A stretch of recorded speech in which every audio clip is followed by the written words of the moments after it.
friends, for another week. I hope you've been enjoying these Stories of Great Christians, presentation of John Newton. A very interesting case indeed.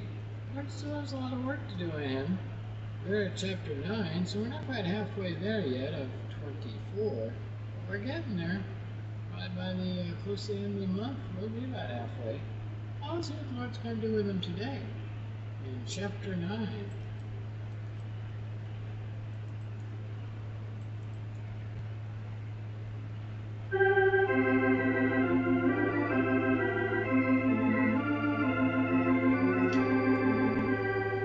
We greet our friends everywhere with Chapter 9 of Amazing Grace, the story of John Newton. This is another in the series, Stories of Great Christians. Comes to you from the Moody Bible Institute in Chicago.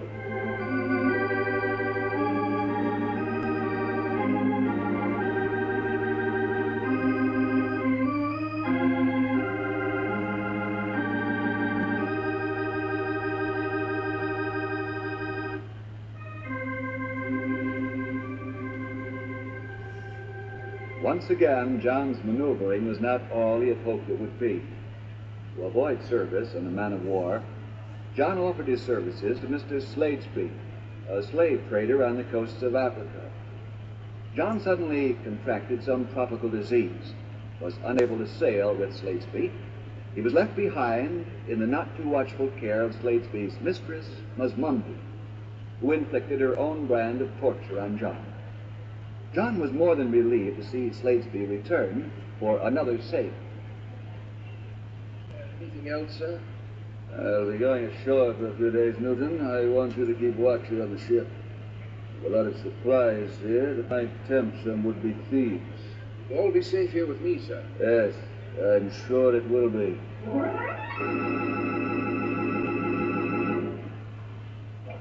Ahoy up there! Anyone on board? Aye. Who are you looking for? Isn't this vessel one of Mr. Sladesby's ships? Aye, it is. He's not here. When do you expect him back? I don't know for certain. Maybe tomorrow, perhaps next day. I say, let me get a better look at you.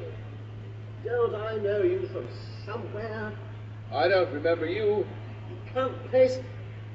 Wait a minute. I know where it was. Your name's Newton or something like that, ain't it? Newton. Why? I thought so. I got a lot to settle with you, Newton. What are you talking about? Why don't you drop the gangplank and let me come aboard where we can talk? It doesn't strike me as such a good idea. You say what you have to say standing there. All right, I will. Does the name Billy Berkeley mean anything to you? Billy. Looks like I sailed with a bloke by that name once. That's right, Newton, you did. A good-looking young fella, younger and smaller than you. You thought he was just too good-looking to be a seaman, so you thought you'd help him out by messing him up. That was a long time ago. I don't remember it very well. Well, Billy remembers it, and so do I. I'm Billy's brother. Newton, after what you did to his face, you shouldn't be left running loose. Fights happen all the time, Berkeley. You know that. They seem to be your specialty. You'd better stay on board that ship, Newton, because if you happen to wander off, you might not make it back off.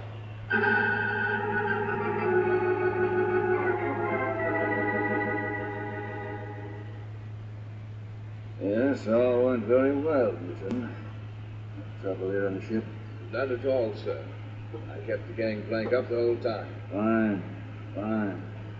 I'm expecting a friend, a fellow slave trader, to drop in a little later on and see what you can do about cleaning things up a little. Aye, sir. Ahoy! Slave! No time for that now. He's arrived.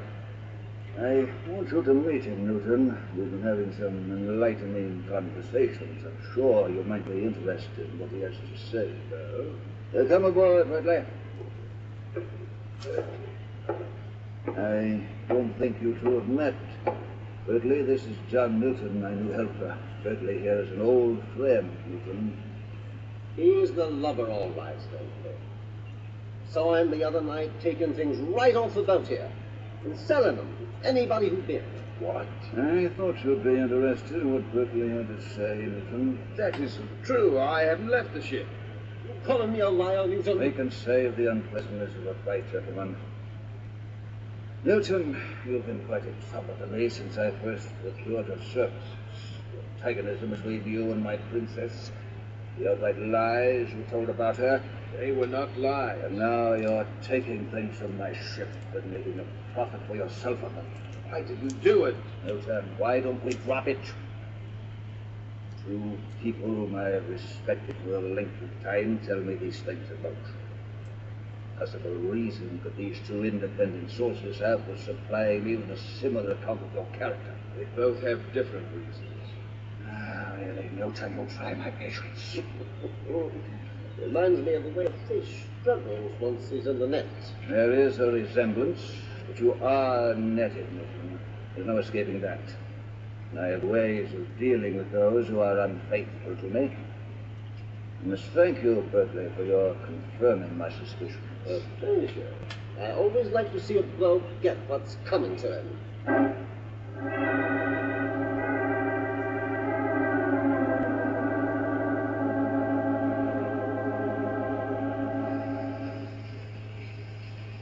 I say, is that you, Sladesby? Yes.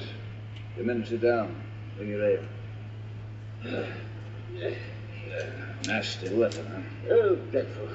Makes the judging of slaves practically impossible. They all look so much stronger when their bodies are wet. I just gave up. Yes, I know. I'm surprised to see you still here. I thought you was going back to the Patanas 2 days ago. Well, I'd originally planned to. This new shipment of slaves from inland aroused my interest. Oh. What have you done with your, with that Newton? Oh, he's quite safe and doing me any more harm. Oh, I knew you'd work something out. What you done with him? Well, my ship was made for transporting a small number of slaves, so it's quite adaptable to such a situation as this. I've chained him to the deck in my absence. Oh? Yes, works out very well. I leave him enough food for a day. Rice is about all it would keep. He's able to fish from there for anything else he might want. What about all the rain we've been having the last few days? What about it? It always comes this time of year. I mean, what about Newton? Little rain never did anyone any harm. You mentioned the lack of water to drink first. I don't imagine that is one of his problems anymore. So you've a regular chain watchdog on board, you said, huh? I suppose there is a resemblance. His watchdog is going to be broken of his growl before I'm done with him.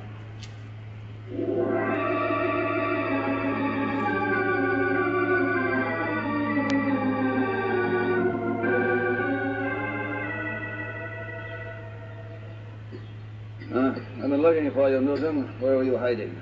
The newspapers. What's that book you've got under your arm? Now, let me see it. Pharaoh's Euclid. Studying geometry, Occupies my mind, sir. surprisingly harmless to you. Why did you come when I called you? I had some visitors I wanted you to see. I know. Is it that you're still ashamed of the way you look? Rags suit you, Newton. They are, I think, an excellent identifying costume. You've still any pride left to be ashamed of your appearance? Sir. I find your cough irritating. I wish you would control it in my presence. I shall try, sir. You understand that Mosmambi is entertained by your condition. All well and good. But I am not. You'll please suit your actions to the company you're in. It would be easier, sir. I've given a little more to eat. Really? I'm not interested in easy obedience. You've already shown me that you are incapable of that. No, Newton, I feel as you are best taught subjection the way any animal is taught. A slight gnawing in the stomach and a strong hand. Aye, sir. I don't think your lot is as bad as you make out. After all, you seem to have time to indulge yourself in hobbies, like that geometry you're studying, these lime trees you planted. Who knows? By the time these trees grow up and bear, you may go home to England, obtain the command of a ship, and return to reap the fruits of your labors. Well, I must go down to the shore. I see my friends are about to set sail, and I must wish them a bon voyage. Oh, sir, come here, quickly. Why are you here? Get these letters onto that longboat down there on the beach. Hi, George. I'd give them to... No, they must not discover them now, but later. Discovered? What you must do is to slip these letters into the longboat without anyone seeing you do it.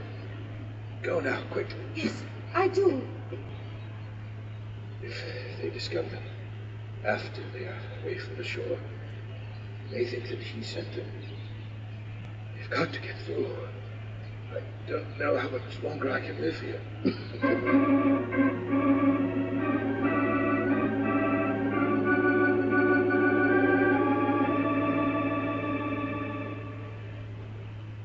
It's from John.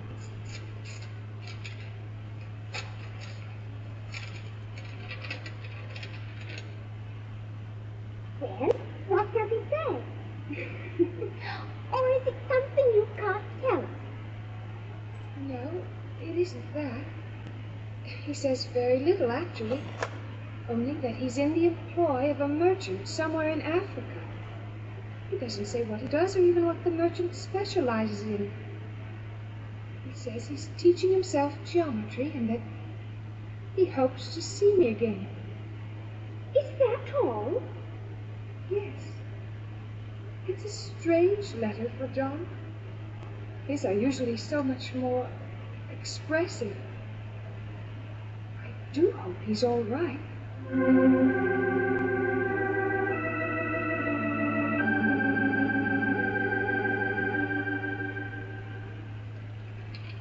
It's almost unbelievable. The treatment he describes at the hands of this merchant and his mistress. But why does he stay? He sold his services to this man and would have to be bought from him or released before he could be free to go. Why, he sounds as though he's little better than a slave himself. It sounds to me as though the slaves are treated better. The whole tone of this letter shows a changed John. He says that he is resolved not to return to England unless I am pleased to send for him. It's far more respectful than John had become when we were last together. Oh, the poor boy. Why, with treatment like that, his spirit's bound to crumble. Well, but you are going to do something about him, aren't you? He is your son. I thought at one time that I could never care for his condition again. The way he's brought disgrace to me at every turn. But when I read this... Oh, thank you, Albert. I'm sure John is a changed person. I know you won't regret saving him from that man in that place.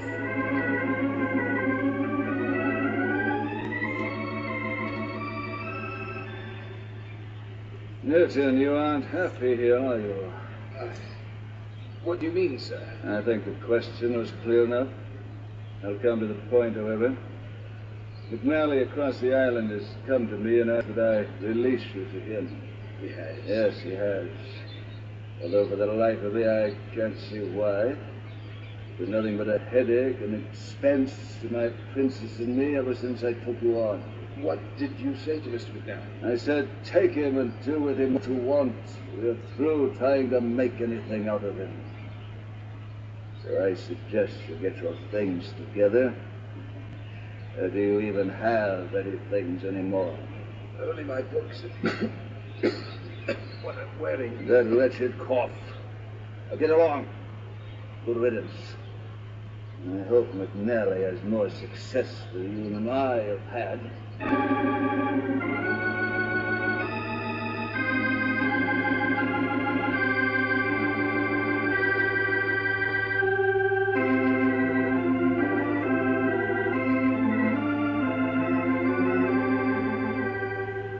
And so we conclude Chapter 9 of Amazing Grace, the story of John Newton.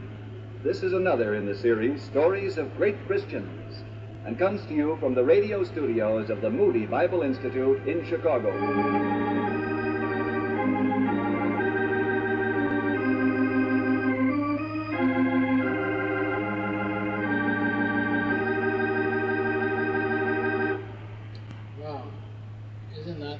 is most of the time. Sometimes we run from one hell only to find another hell. And then when we run from that hell, we find a one that's even worse than that. And in John's case, I don't think the Lord's done with him yet. He has suffered quite a few lumps on the head, hasn't he? Well, join us tomorrow for chapter 10. Let's see what goes.